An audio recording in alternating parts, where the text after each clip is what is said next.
Support for your public radio station comes from our members and from Ralph Honda, providing guidance throughout the car buying experience for more than 50 years, working to help individuals and families find a vehicle for life's journey, whatever the mile marker. Online at ralphhonda.com. From WXXI News, this is Connections. I'm Evan Dawson. Our connection this hour was made in 1988, the year that two American rituals peaked in frequency. One was newspaper subscriptions. The other was call-in request lines for pop radio shows. Do you remember the time when you had to hope that a favorite song would get played on the radio? And maybe, like me, you'd be sitting, waiting to record it on a cassette tape at home? I always wanted the DJ to stop talking over the intro so I could get the song as pure as possible. And then as I got older, I realized they're just hitting the post, man. There's an art to that. In those days, we got to know the people sharing the music. The mayor, Pete Kennedy, Kano, Scott Regan. Scott's still doing great stuff here. And of course, we came to rely on the wisdom of people like the Kanos of the world to bring us not only the hits, but the overlooked wonders. Some radio luminaries were practically music historians. Some are great musicians in their own right, like Maureen Rich. And today we don't have to wait a single minute if we want a particular song. It is all immediately accessible. And so the recent retirement of two local luminaries feels like the unofficial outlining of a particular American era. Dave Kane and Maureen Rich have retired. Listeners say that their shows, Breakfast with the Beatles, Road to Joy most recently, are already missed. And they're going to join us talking about what has changed in some of the culture here. Maybe we'll tell some stories. Maybe we'll make the case for why calling in to request a song might be more time-consuming, but it beats just having the entire catalog of music ever made right at your fingertips here. Dave Kane, Breakfast with the Beatles, so much, a career that goes back. I can't even list the full resume, but it's great to have you in studio here. Well, thank you. It's great to see you. I appreciate the invite and the high praise. Thanks very much. You're one of the great radio voices, man. Just Dave's one of the best. Maureen Rich is on the line with us, somewhere in the Midwest, I think, the retired host of Road to Joy on the Route. Where are you now, Maureen?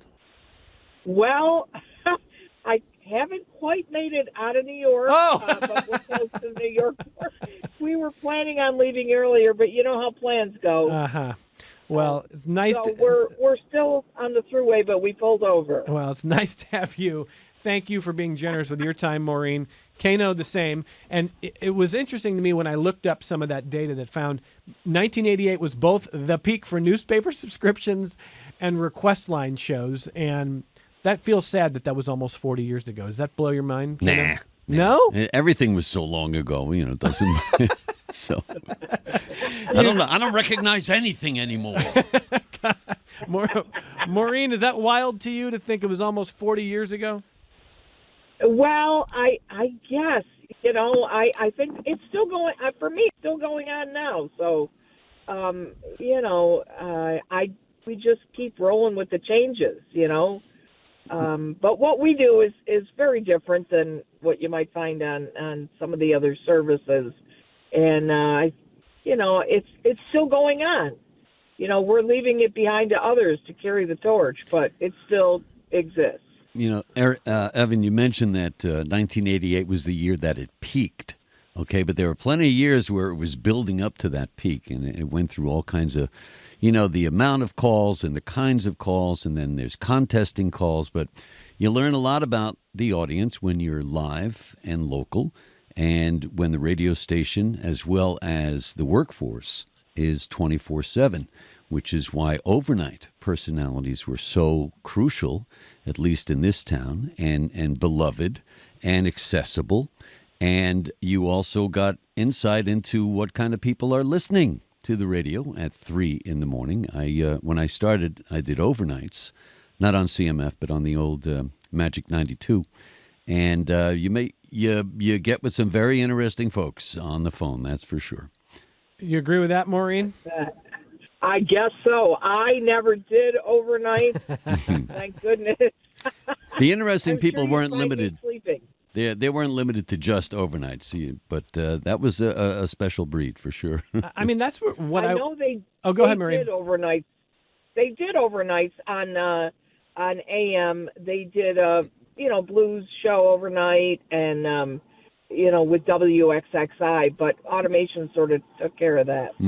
Well, I mean, that's the thing about part of what we're going to be talking about this hour is the cost of technological change. But I will say, when I was growing up, that's what I wanted to do, Kano. I don't know if I wanted to work overnight, although when I was in college at Ohio University, my first ever job on any airwave anywhere was on a campus cable radio, 12 to 6, Carrier midnight current. to 6. Yeah, carrier current, where it was just on the buildings That's on exactly right. campus. Yeah. Yep. So it Same was thing. midnight to 6 when I could be sure that who was listening. But, it always surprises you. But it doesn't, at least for me and the people that I started in radio with in college, it didn't matter if you were carrier current or 10 watts or whatever. Once you slapped on those headphones and you opened up the microphone and we're talking, you're on the radio. Yeah. So the vibe was there. There was a magic. I grew up in Cleveland where in the 80s into the 90s, there were a lot of shifts in ownership in local FM radio. And so the station that I had listened to for a while in like 1991 or 92, 107.9, it became The End, as in the end of the dial. Very clever name. So my friend and I in my basement created 87.1 The Beginning, which was our way of being cheeky. That's great. And I've got old cassette tapes which are not going to be played today. Sorry. I have mine too. Of 15-year-old me and a friend doing a 5-song countdown. That's what I mean. To me, I idolize that. You're quite cheeky, you. Yeah. I don't know about cheeky. I think embarrassing. But I mean, Dave and Maureen. I'll start with you, Dave. I mean, you were saying right before the program, you can still remember your first broadcast? Absolutely. It was, I had landed a weekend gig in Geneva. I was a couple of months out of college in Brockport. This is early fall of 79. And I was hired to do 6 to midnight on Saturdays and Sundays, playing, adult contemporary, Barry Manilow, Commodores, that sort of thing. And I remember my first shift. I was all excited, and I got in there, and I'm doing the format. And, the program director called, and he said, you sounded very good. You don't have to say your name so much. I was like, okay. That must have been nice. Dave Ken. But no, I remember. It was, I was thrilled to death. You didn't care, again, how many people are listening and what you're getting paid. It was just the magic of that opportunity, right? Yeah, because the weekend very quickly morphed into full time. There was a lot of turnover. It was a nice little springboard station, and I was only there, I think, tops about 6 months tops. But it was exciting to go and work and be on the radio. And what was the original question? I just gapped. Look right at you. on it. Well, that's why you retired, Dave. Yeah. Maureen, you remember your first broadcast? I came to WXXI to I was working for Reach Out Radio, which was the reading service for the visually impaired, and so I started out. I volunteered to read newspapers, and I remember the first day that I did it, I was so nervous. I had never been on the air before, and I remember thinking, well, if I don't get less nervous than this, I can't do this, And there was a priest who was reading ahead of me, and the door opened up, and it was my turn to go in. Or no, he was after me. That's right. And he opened up the door at the end, and he was like, "Get out, get out." And I was like, "Oh, okay, all right." But anyway, all that discomfort didn't last very long. I was bitten by the bug, and before I knew it, I was, working as a board operator for them, and that lasted for almost 20 years. And in the meantime, I developed, my love for music continued to be forefront and center for me, and eventually I, was asked to sub in at WRUR, and that's how I got my own music show. Before that, it was more information and local news information for people who are blind. Yeah. So I also did volunteering at Reach Out Radio Maureen, were you there when it was out right next to the transmitter on Town Line Road in that little shack? On French Road. It Yeah, was on French Road. That's right. Yes. Yeah. Yes, I did. That's where I started. Yeah, I was charged with reading local news tidbits and the obituaries because, people had to find out which ones of their friends, passed. So did that for a while, and that was great. Absolutely. And what you talk about, Kano, not only the volunteer work that both of you did, but getting to know your audience. So when you're working overnight, you get to know the listeners. You get to know what they're into, especially when they call in a request. But really, any shift. One of the things I fear, and this is maybe an extension of part of the conversation of last hour, is what happens when we don't have, sort of that glue that connects us. And I think for a long time, you were part of the glue. Are you worried about that, Dave? No, because it's here. It's happened. But that disconnect. I mean, you're between, very fatalistic about it. Well, it's the truth. I mean, we saw this coming. As bigger and bigger companies own more and more radio stations. The object is to cut costs and maximize profits. And media markets like Rochester and smaller were just not worth the money. Except to keep the lights on, to pay full-time salaries and benefits, and they maximize the talents of the larger market people that they employ. And they say, hey, look, we're going to give you an extra $500 a month, and you're going to be on in Rochester from, 2 to 6. And so get familiar with that, learn the pronunciation. Yeah, good luck, right? Yeah. I mean, it's the same. Learn the pronunciation. I remember, I bet you this was 20 years ago now. So I was working in local television news at the time, and one of our local stations strikes up this corporate partnership, which was, again, a way to cut costs. And so out of the hub in Baltimore, they just started by doing the weather out of Baltimore. So the weather for all of these markets across the country. And the meteorologist is talking about the temperature tomorrow in Chile, New York. Yeah. That's we got a first lot clue. that will trip people up around here. Chile, Avon, Charlotte, Yep.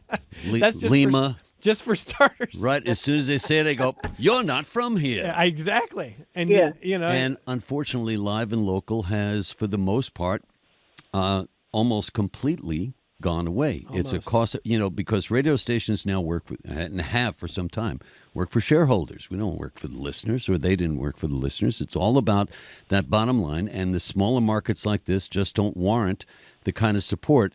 Read that as full-time Live and Local personalities. And for the longest time, and all my contemporaries in town who've been here for a long time, and that certainly speaks to the allure and just the magic of being in this particular city, doing what we did and for whom we did it for.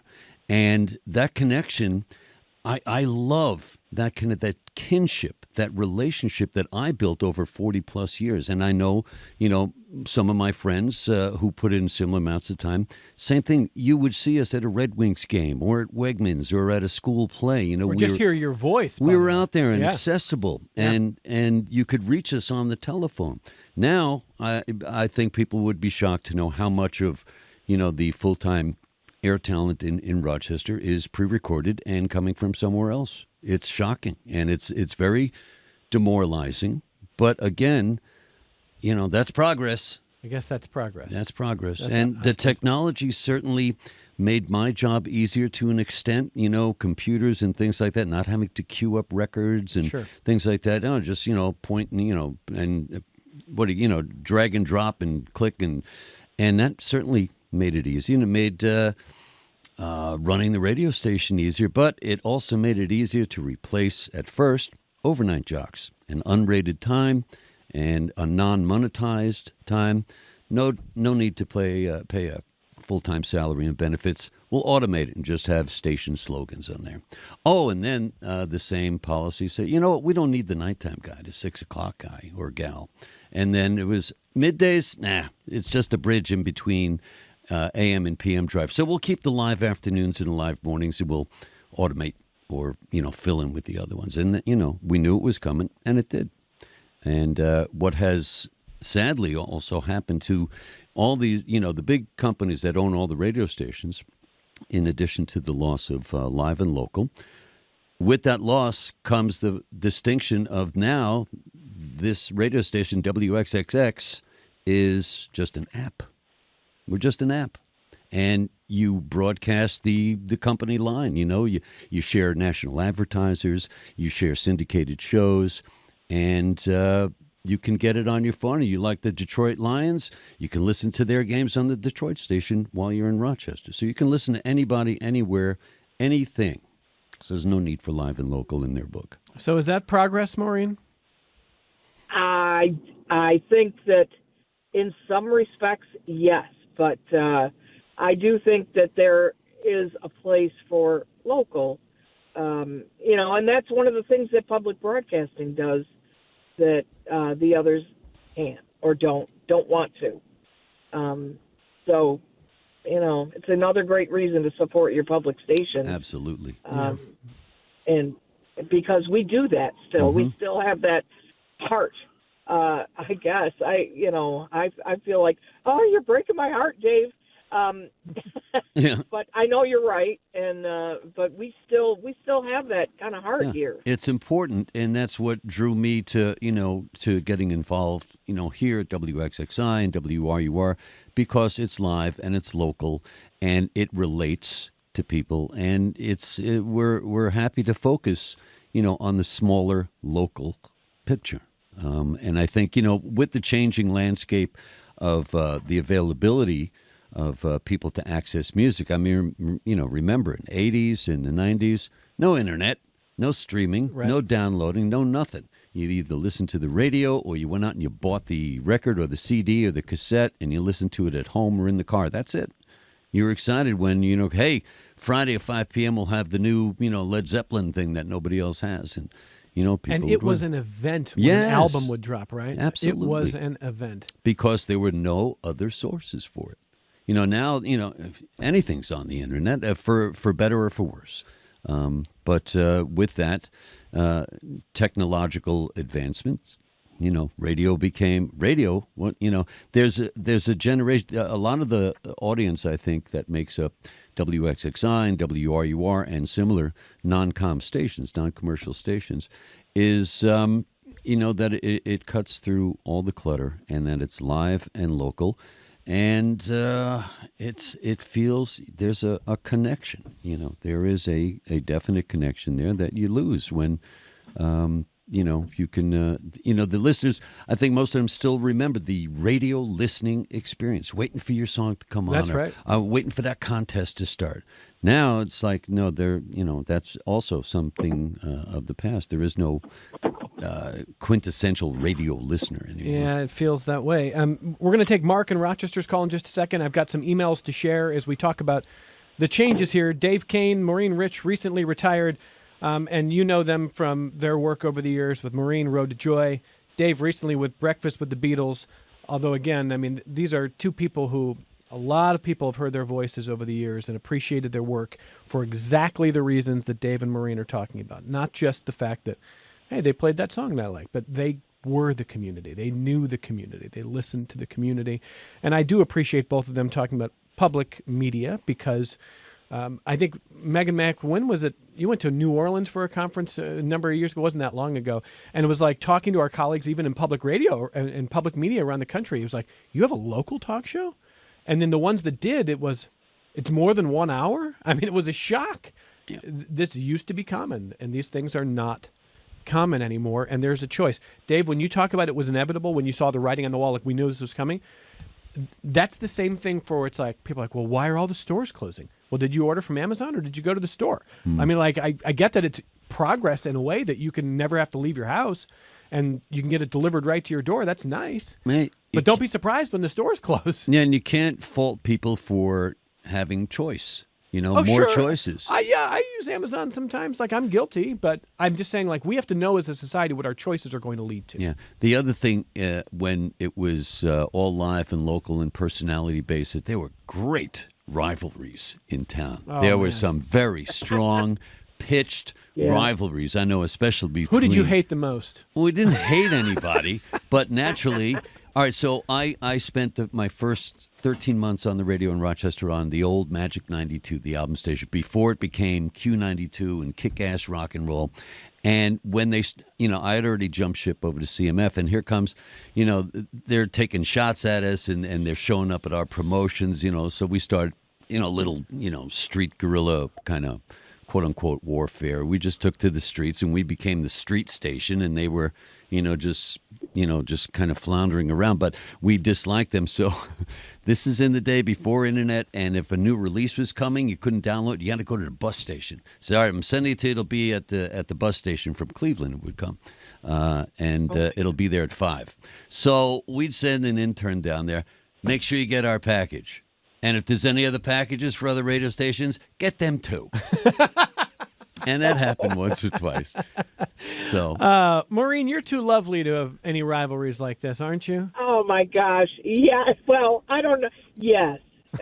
I find that's hilarious. yeah, and true. No, and true. Yeah, we did not compete for I did not compete for listeners that way. But wow, that's an awesome story, Dave. And now there are no more. Unfortunately, there are no more stories. I'm sorry, that's not right. There are stories being made. There are live and local personalities, a much smaller number, and it depends on the ownership. It depends on where they are, the size of the market. The smaller companies tend to still believe and deliver live and local. Well, let me grab a phone call from Mark in Rochester, who's been waiting to jump in. Hey, Mark, go ahead. Hey, guys. Actually, it's Mike. Oh, Mike. Hey, Mike. Smart. Dave, it's Michael Blue Gearhart. Oh, hi, Michael. Mike's a long-time, very loyal listener. Very nice guy. Okay, 2 questions and a comment. Question number 1 for Dave Yes. is, I want to hear the craziest backstage story from the War Memorial concert era of the 70s and 80s that you had. Question number 2 is, why don't we get major shows anymore? And I've heard it's because of the parking and because of the size and everything at the War Memorial. But Billy Strings just played there last Tuesday night and sold the place out. Sold the And place that's out. the first time. It was curtained off as well. Yeah, I can. That's the first time I remember a sellout since Fish back in the 90s. And 3, Evan, don't let him blow that smoke about connecting with overnight listeners. I called him once in the 80s at CMF when he was overnight. And I said, hey, Dave, will you play this song from this band, Iron Maiden? It's a really great song. And Dave's like, nobody wants to hear that. I'm calling BS, Mike, because I never worked overnights at CMF. So your beef is with the late great Uncle Raj. So Oh, there. no. That was Oh, see? man. Uncle Raj. All right. As regards your first question, on the advice of counsel, I can't answer that. Oh, no. Senator, you don't get to dodge that question. Come on. Actually, it was nothing. There was no debauchery, That didn't happen at the War Memorial? that I witnessed. Okay. Did I smoke some weed with some performers? Yes. And I had a good meal? Yes. That was about it. Okay. That was it. It wasn't a hotbed of, the rock and roll lifestyle. Again, at least to the eyes, that we were able to lay in. It was pretty, businesslike. The band was there to play, and there were the schedules posted. There weren't groupies all running around. Certainly outside, but not backstage. It wasn't very Hollywood-ish. Okay. All right. So so I smoked weed with a couple of bands and had some beers with them and stuff, and that's all I recall. And that's my story, and I'm sticking to it. What was question 2 for you, Mike? Why concerts don't come here? Oh, concerts. So Yeah. that's all simple economics, and it goes back a bunch of years, and it has to do with us being a medium market with an 11,000-seat arena for general admission, and Buffalo an hour away with an 18,000-seat arena. Yeah. And as the cost of putting on a show went up, and promoters had to, take more and more of the financial responsibility, they look for ways to maximize their investments and who they're booking and where they're booking them.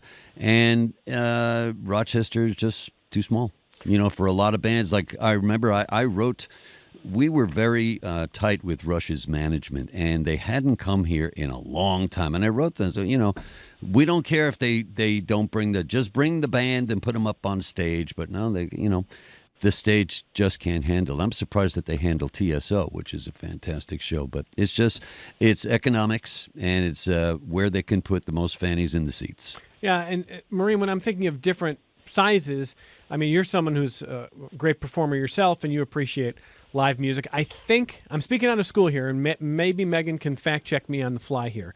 As much as we've seen a decline in a lot of things, I think live music is doing pretty well. And I'm talking multiple venue size, all the way down to the Abilenes of the world, all the way up to, the Blue Cross arenas. But I mean, if we start to lose live music, I don't know, Maureen. I think we should fold the tent on society. That's never going away. Okay, I hope Dave's right. First, I did want to say Maureen's performance. Maureen, your band, that Tug Hill band, so fabulous. Yeah. Friday at Abilene. Thanks, Oh Dave. my God, they were so good and so buoyant and uplifting. Playing all kinds of great music, and everybody loved it. People, they're all people of a certain age, but they were of that age that appreciates that. And she's up there on that snazzy ukulele, I want to say. Never seen one so snazzy like that. Yes. That was no Tiny Tim ukulele. No. Live No, music it's is never going to go away. I Performance of music. I hope so. What do you think, Maureen? Gosh, I hope not. I don't know what I would do. It's my last contribution, I think, that I'm going to make is live music. So yeah, I'm retiring from radio, but still in music deep. So there's always my music reflects my show usually.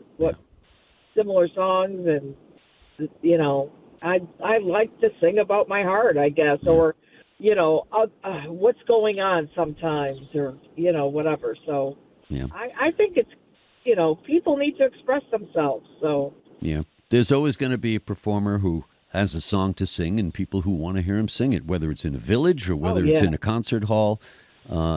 Because music is that international language. It can convey any number of emotions or messages. It's a way of communication. A lot of times we just look at it as just a means of enjoyment and art and culture, but it's a very important and centuries-old method of communication. Well, on Friday on this program at 1 o'clock, we're going to have some song clips, and we're going to share. And we're going to challenge the audience here, because for the first time, this is not something that excites me. I know how Maureen and Dave feel, but for the first time in the last 6 weeks, some entirely AI songs have charted. Now, they've charted on alt country and on Christian Billboard lists. There's like 5 of them. Christian Billboard lists are loving the all AI stuff. But they're not number one in the country. They're not, but at the same time, they're starting to chart. And so when Dave, you talk about live music, we'll always hear Maureen talks about writing from the heart. And then I hear these AI songs, and now they're starting to chart. Now it's like, I feel like the dam is breaking, and I am very nervous about that, Dave. AI is a scary thing. You don't know what the truth is anymore, whether it's photography or artwork or music. What I would like to think is that you mentioned, one particular genre of music, and I think for most genres, there's a particular formula, for a hit song. Sure. And just, there's a reason why 3 or 4 chords are very popular. No minor chords. They, because they're sad and melancholy minor chords. But that's why we didn't play the Police at first. They had minor chords, and the consultants say, minor chords, no good, no minor chords. Yeah, So, no, it's true. But back to AI. Yeah. I believe that you can feed that formula into the computer and say, we want this kind of hook, this kind of tempo, Absolutely, this kind you of can. harmony. Yeah.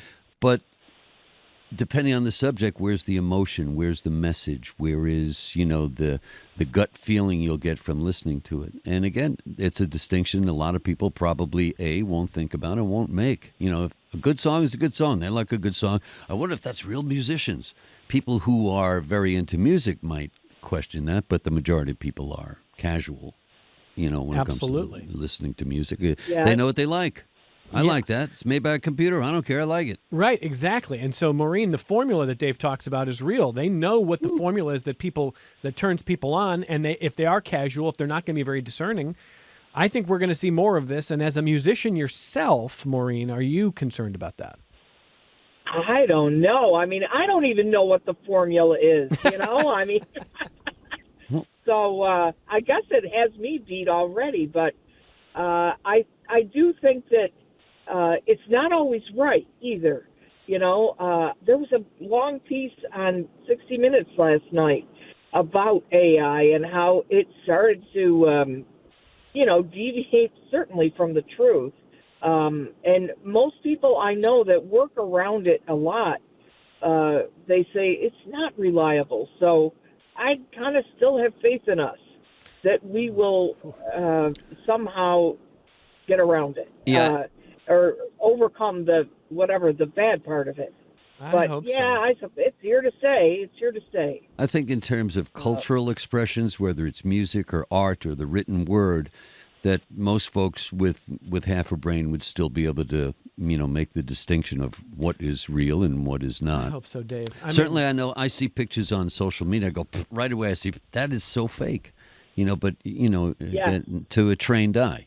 I'm not saying I have the most trained eye, but I can recognize something. I don't think we're as good at this as we need to be, and I think it's only going to get more sophisticated. So on Friday at 1 o'clock on this program, listeners, come back there and join us and see. We're going to see if you can pass the Is It AI test, and then we're going to tell you which songs are charting, and you can tell us if you think those songs are worth a damn or if we are doomed. No, I think we're doomed.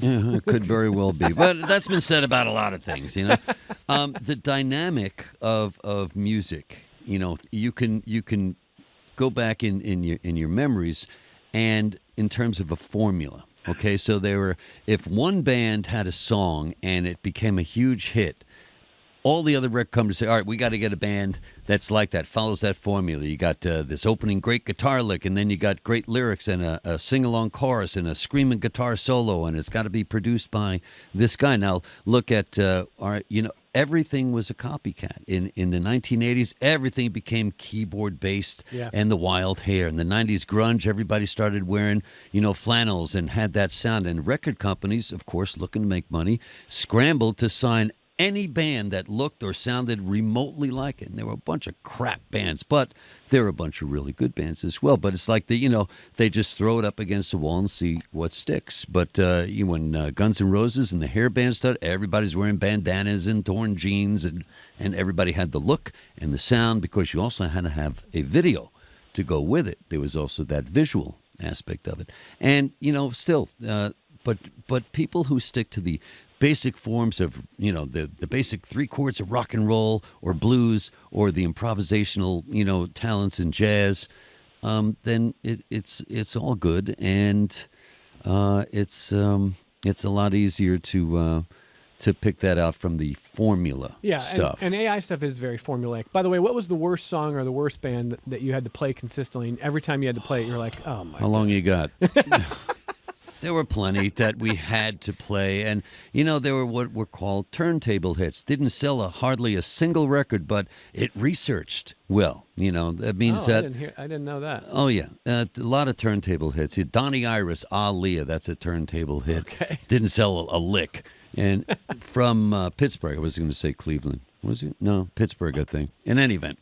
And then there were automatics. Your big bands would drop, even if they had crappy records. We play them until we said, that's pretty crappy. Let's find another song. But it was new, it's... There's so many, but I remember a lot of good ones too. And there's always going to be wacky songs and novelty songs and songs that just stink. But usually the ones that stink eventually go away. But there's not one that's really egregious in my mind. I mean, I don't know. I think some of the Nickelback stuff over the years, but they know what they're doing. And boom. And they're probably really nice guys, by the way. And it's very rude of me to say that, because a lot of people like them, and that's fine if you like them. We are late for our only break, and then I've got a pile of your feedback to read on the other side. I don't think, producer Megan Mack, it would be wise, even though we're on YouTube, I don't think it would be wise for me to unearth that trove of my 90s hair when I was hosting those radio shows. Let's never do that. Oh. Let's never do that. Never do that. There are pictures of me on social media, and they actually used one in a little tribute card that they gave me. My hair, full head of hair, Oh, full fro. So sexy. You Dave. measured it in circumference, not length. Yeah. Okay, I carried a pick in my pocket. You were a lot taller back in the days with Yeah. all that Yeah. with all that hair. And you mentioned 90s flannel. I've got pictures of me wearing a shirt and then another shirt over that and then a huge flannel over that. And I'm going like, and I think it was like a summer 88-degree day. Like, Yeah, what was I doing there? Different times. We're talking to Dave Kane and Maureen Rich, who recently retired from their work here. If you've heard them on public radio, but you've probably heard them in a lot of places. You heard Maureen playing around town still, which is great. But we're talking about the changing way that we consume music and the way the communities have been impacted by those retirements and the changes. And we're going to come back to your feedback on the other side of this break. Parts of Florida are still recovering 3 years after Hurricane Ian swept across the state. Rising home insurance costs are making it more expensive to live in harm's way. Little by little, you're going to see everybody going away. Anybody that don't have that money, people are going to have to move. I'm Elsa Chang. The challenges facing Florida homeowners and renters on All Things Considered from NPR News.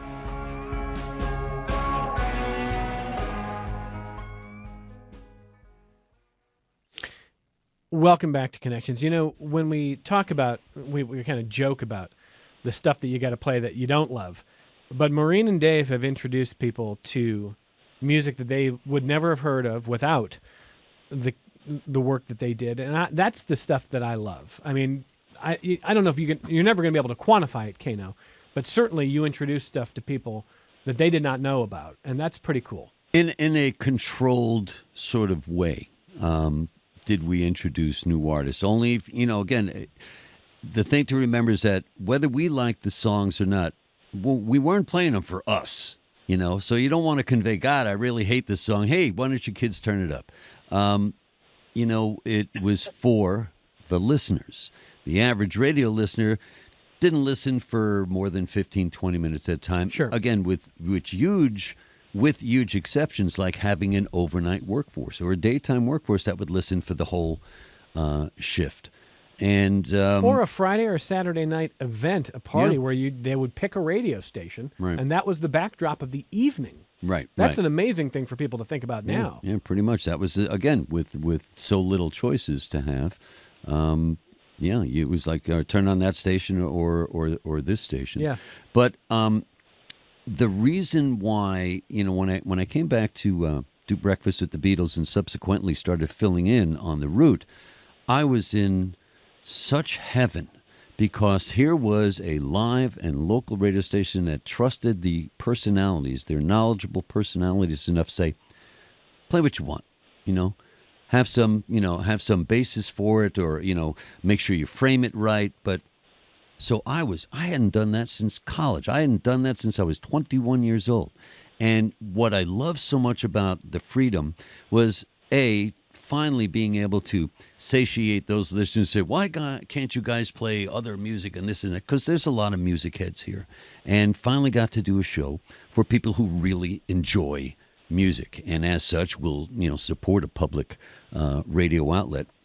But it allowed me to replicate, not duplicate, but to replicate the kind of radio I grew up listening to in New York City, where it and any city. During the 60s and 70s, a good song was a good song. And again, with very limited choices to listen to music back then, it was no shock to hear Tom Jones next to the Rolling Stones, next to the Doors, next to the Jackson 5 or the Supremes, any novelty records. It was all great, and it was all framed by fantastic local personalities. And it was fun. And it was exciting. And I didn't say I'm going to go into radio. I always wanted to be in radio. But I realized after I got in that the way I used to consume radio in my early days, in my youth, really kind of positioned me to discover it and say, why didn't I think of this before? Because I started as a journalism major and jumped into broadcasting and the bell went off. And that was it. But back then, listening to the radio was such a joyful experience, and that's what I was able to replicate, and the people would pick up the excitement in my voice, just being able to do that and present it to my friends. My friends of 40-plus years that I've had, while being on the air in Rochester. It was just so awesome to be able to do that. Here's another side of me that's not Zeppelin. Not that I would never knock the classic rock, not at all. But, I had enough. And I know a lot of people in our wheelhouse have had enough as well. So here's a great alternative. Maureen, what about this idea that you have a chance to be the gateway for a listener to something new and exciting? Yes, I feel like, I discover new music all the time. People say, oh, there's just no good music anymore.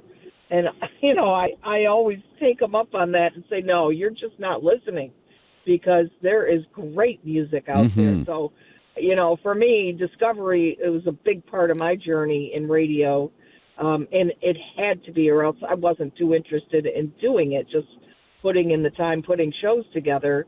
It had to be something that I would share that really excited me. So right up till the end here, still excited about finding new artists, new music, and sharing that. Or, sometimes if there was social subjects going on, I couldn't really talk about those things on air, but I would play music that sort of told my story about it.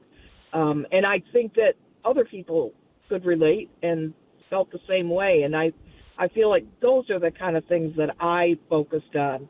And because I've been in public media and not in a commercial setting, I never had to worry about all those other things. So for me, it's just been such an incredible pleasure and, a joy. That's why the road to joy for me. And music has always been a really important part, a soundtrack for me.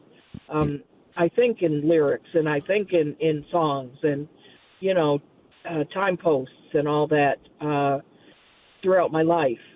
So I feel like music is still good. It's still great. And what we do, think about our Friday night lineup with the blues and the soul music of Scott Wallace and Doug Curry.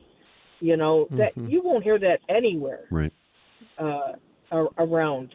So I think, what we're doing, and I can't speak to commercial because I never did that, is something unique, and you can't replicate that with a computer. Yeah, and I agree with Maureen in terms of there is still fantastic music being made by all kinds of talented musicians and singers and performers and writers. And the benefit of the technology is that there are more ways than ever for people to discover these and follow, oh, I heard this great band. Oh, and you can go right home and search it and then find some videos or something. I've found a handful of bands that I just absolutely love over the last couple of years.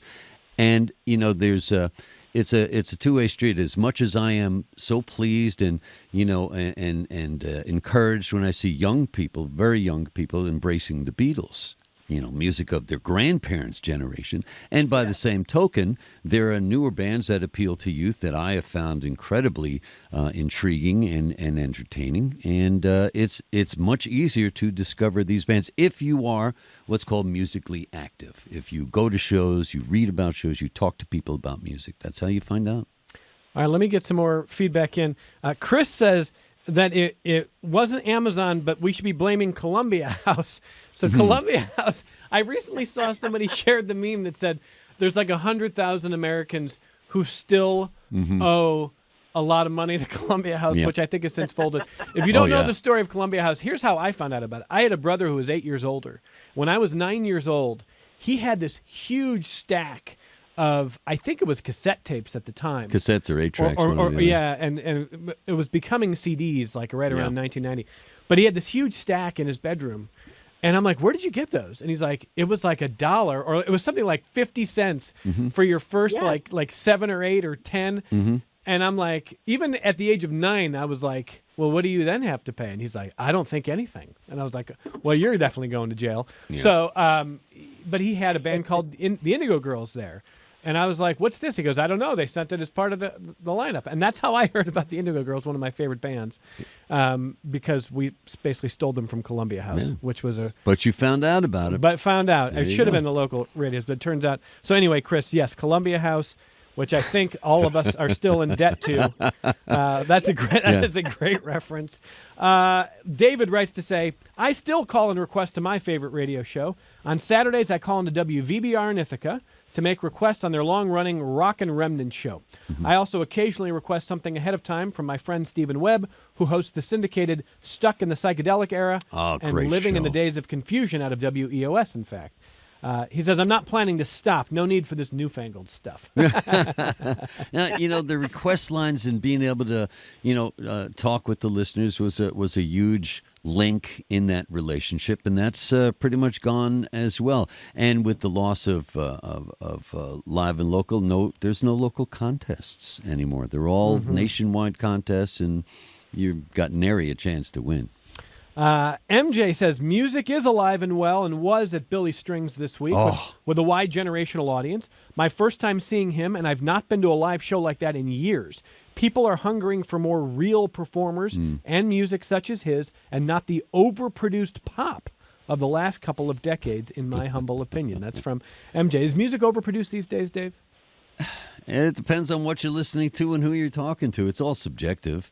I mean, if you're going to, take a critical view of it, there's too much of this and the mix is wrong and they don't have enough high end, But if it's a song that you like, then you like it. You're not really thinking about it. Overproduced. When something is overproduced, when there's an orchestra and a choral and, simple is good, basic is good, but if the things that musicians add, the touches, the little flares, the accents, the nuance that they add, that's what sets it apart. Well, I can still hear the mandolin in my head of when Nickel Creek played a Mutual Admiration Society album with Glenn Phillips of Toad the Wet Sprocket, and they deproduced it. They simplified it, and they took a lot of Nickel Creek and a lot of Glenn's work, and they just made it simpler and really just beautiful and lilting. And that's the opposite of what what some of our listeners are saying is overproduced. So, Maureen, are we overproducing music these days? Well, I don't know about now. I think that is somewhat of a dated sound. Sometimes you can hear that. In some of the old records, you hear the orchestra in the back where, today that probably wouldn't be there. Yeah, Phil Spector's Wall of Sound comes to mind. Yeah, yes. I mean, but I think they're talking about pop music, like, with the young singers who, they're just as much dancers as singers, and that's I think that's maybe what they're thinking about when they talk about overproduction. That does take away from the music, but it's more of a visual thing. Yeah, sometimes it's a way of distracting you from the lack of talent of the band. Now, I wanted to say about the Billy Strings show. 5 very talented musicians, and I was the third song. I go, wait a minute.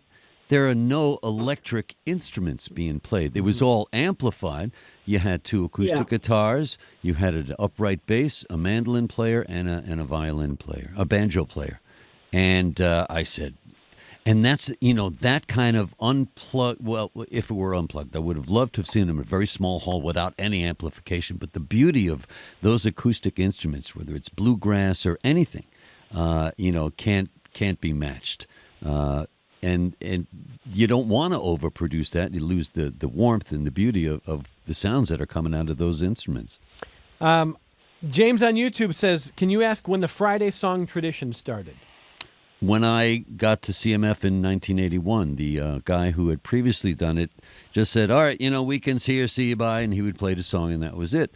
And then I don't even remember when we started sending it out to people, but it became a real thing to get mentioned on the Friday song, and then I'd have the produced ending, and that's all, folks, and Dave's not here, became a thing. But yeah, since 1981, I had it was the song that I've now become very associated with, which is incredibly flattering. Hey, they're playing Kano's song. I love that. I wish I got the Everybody royalties. knows that song. Yes, they do. Yes, they do. I love it. Oh my gosh!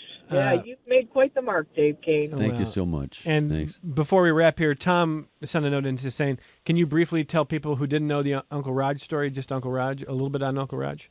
Uncle Raj was the beacon of local music. He was a musician himself. He was an incredibly kind and generous and personable man, and he hosted Midnight to 6 on WCMF for a number of years. As a matter of fact, Unc Pat just downright refused to work when the sun was out. He would only work at night. Wow. The earliest he ever started was at 10 p.m.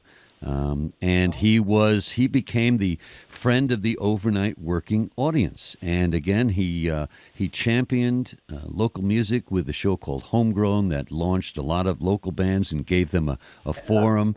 And it's still being, there's still local music shows locally, which is great. And Unc was tragically murdered in a robbery some 24 years ago. What I tell people is, it was sad as it is that, Unc died that way. Eventually, his job would have been taken away. So, but that's hate to besides say the point. He was just a giant in Rochester radio, beloved, and still very fondly remembered and missed. Well, speaking of fondly remembered and missed, Kano, Maureen, you guys did such great work.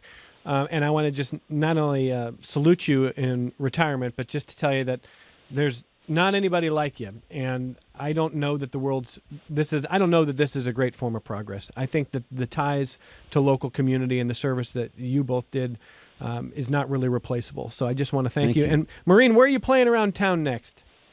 Sedona, Well, Arizona. That's right. I will be back in the spring. Smart girl. I'm off to, that's where I'm headed right now, and we'll be back in the spring all around town. We'll be back at Abilene, back at the Little. So look for Tug Hill Band. Tug Hill Band. Great band. Just a great time this hour. Maureen, good travels. We'll see you in the spring, and thank you for what you've done with Road to Joy.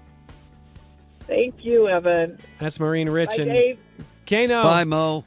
Hey, love you, brother. Hey, I love you back. Love what you've done for this community, and keep lending your voice here when we call you. Well, I'm retired, but I'm still always open to coming and helping out. Good for you. You've got great stories and great insight. Yeah. We appreciate you. Thanks, Evan. That's the great Dave Kane.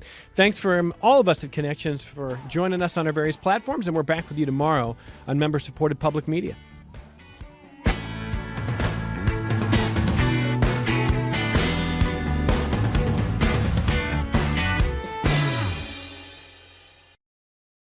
This program is a production of WXXI Public Radio.